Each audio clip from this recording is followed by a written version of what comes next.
Bien, estoy con mi amiga, mi colega Carolina Moroso, que la recuperamos, casi la perdemos en Bolivia.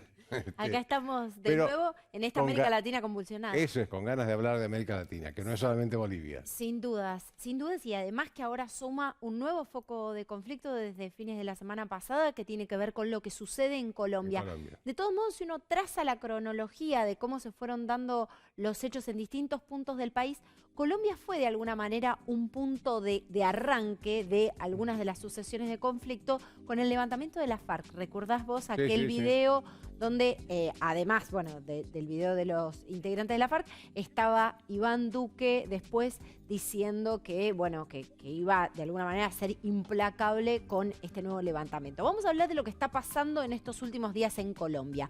Iván Iván Duque, Duque es el presidente. claro que sí, el presidente que viene del riñón de Álvaro Uribe, ¿no? Claro. Un presidente controvertido en Colombia que despierta opiniones muy diversas, que polariza mucho la opinión pública. Bueno, lo cierto es que Iván Duque convoca a una conversación nacional con distintos sectores. ¿A partir de cuándo? A partir de que el 21 de noviembre, el jueves 21 de noviembre, hubo un gran paro nacional de distintos sectores convocados, te diría, con distintas inquietudes o reclamos, ¿no? Algunos por la posibilidad, que todavía, digamos, no habían sido anunciadas, pero la posibilidad o la intención de Iván Duque de impulsar algunas reformas en materia laboral, en materia tributaria. Algunos sectores movidos por eso. Otros sectores, como los estudiantes, movidos por los pedidos de mayor presupuesto. Otros sectores reclamando que se cumpla el acuerdo de paz con la FARC, ¿no? Recordemos que Claro.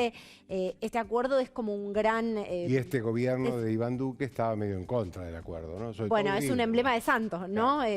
Siempre se juegan ahí las distintas posiciones políticas y también el nuevo levantamiento ponía un poco en jaque cuánta continuidad iba a tener ese acuerdo de paz. Lo cierto, además, es que se produjo en las últimas semanas la renuncia de un ministro muy importante de Botero a partir de que en un operativo Defensa. militar, exactamente, en un operativo militar, a su cargo por supuesto, fallecieron menores, ¿no? Este operativo tenía como objetivo justamente atacar estos supuestos focos de la FARC, de la guerrilla, ¿no?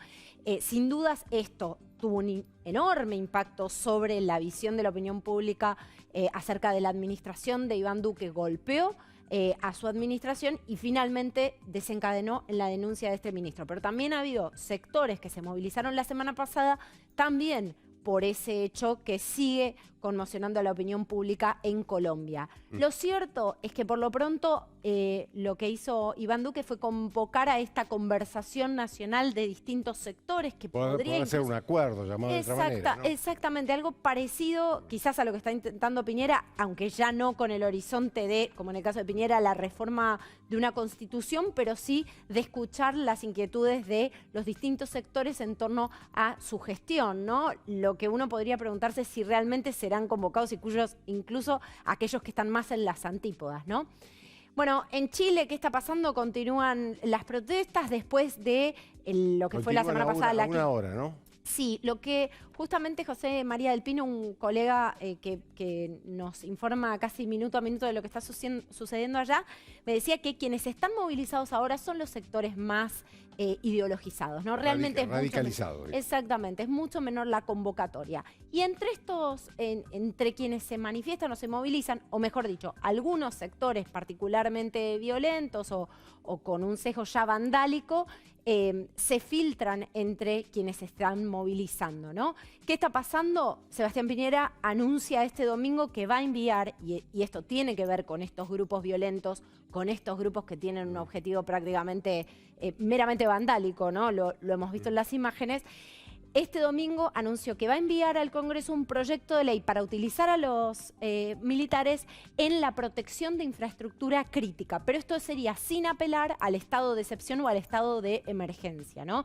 En su momento se había cuestionado mucho la posibilidad de que convocara o no a un estado de emergencia, pero por lo pronto anunció esto, ¿no? Que va a utilizar o que pretende utilizar a los militares para la protección de esa infraestructura. Ha habido realmente destrozos que cuantificados equivalen presupuestariamente a realmente mucho dinero. Por supuesto, todo esto forma parte del patrimonio público, ¿no? Bueno, en Bolivia, ¿qué pasó? Fueron 34 días, más de 34 días de convulsión social en Bolivia a partir de esas elecciones del 20 de octubre y de todo lo que se precipitó después. Yanine Áñez, la presidenta interina, promulgó la ley que abre el camino para las elecciones presidenciales. Ahora cierra la puerta a la candidatura de Evo y de García Linera, ¿no? Que es el vice de Evo, ¿no? Bueno, Evo ya no tenía, no tenía posibilidad constitucional de ser Exactamente. Evo había forzado mucho había forzado mucho, ese mismo tribunal había fallado a favor de él cuando él apeló frente a un referéndum que le había dicho que no. Bueno, la historia es larga y probablemente explica muchas de las cosas que sucedieron. Bueno, como te decía, el acuerdo llega después de 34 días de muchísima convulsión y de un conflicto que dejó al menos 30 muertos a lo largo y a lo ancho del país. Las elecciones serían 120 días después ¿de qué? De que se defina el nuevo Tribunal Supremo Electoral. Y ahí vendrá, creo yo, otro capítulo del conflicto, ¿no? Porque es en este Tribunal Supremo Electoral, en la figura de María Eugenia Choque, pero en toda... Pero el tribunal anterior está disuelto. Totalmente, de hecho fue la propia María Eugenia Choque, que era su titular, fue aprendida en Bolivia y tiene que dar explicaciones ante la justicia, ¿no? Pero ahora, bueno, vamos a ver cómo se resuelve esa nueva conformación. Bueno, por supuesto no podemos dejar de hablar cuando hablamos de América Latina en conflicto, cuando hablamos de una América Latina que se desangra, del mayor conflicto humanitario, ¿no?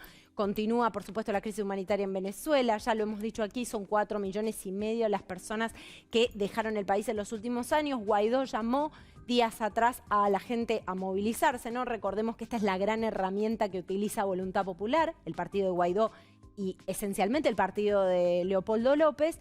Y por lo pronto Maduro continúa, al menos desde su prédica, en la misma postura, ¿no? Cuando Trump dijo o de alguna manera puso como ejemplo en un comunicado el caso de Bolivia para ver lo que podía suceder con, y acá cito, gobiernos ilegítimos como Venezuela o como Nicaragua, lo que contestó Maduro es vamos a dar pelea, ¿no? Bien. Justamente eso me lleva al último caso, que es Nicaragua. Es el segundo éxodo de la región en el último año, ¿no? Estamos hablando de unas 70.000 personas según la Convención Interamericana de Derechos Humanos. Ahora se está incrementando, si bien hubo liberaciones de presos políticos, recordemos todo esto empezó con las protestas de abril del año pasado, que de alguna manera funcionaron como un catalizador de la bronca que tenía la gente porque sentía que habían sido avasallados sus derechos y que de alguna manera Daniel Ortega estaba concentrando todo el poder. Estas protestas, además de dejar centenares de muertos, dejaron muchísimos presos políticos. Algunos de ellos continúan presos. Hay madres impulsando huelgas de hambre en Nicaragua para que se produzca la liberación de estos presos políticos antes de fin de año. Todo esto sucede en una América Latina en conflicto. Te agradezco.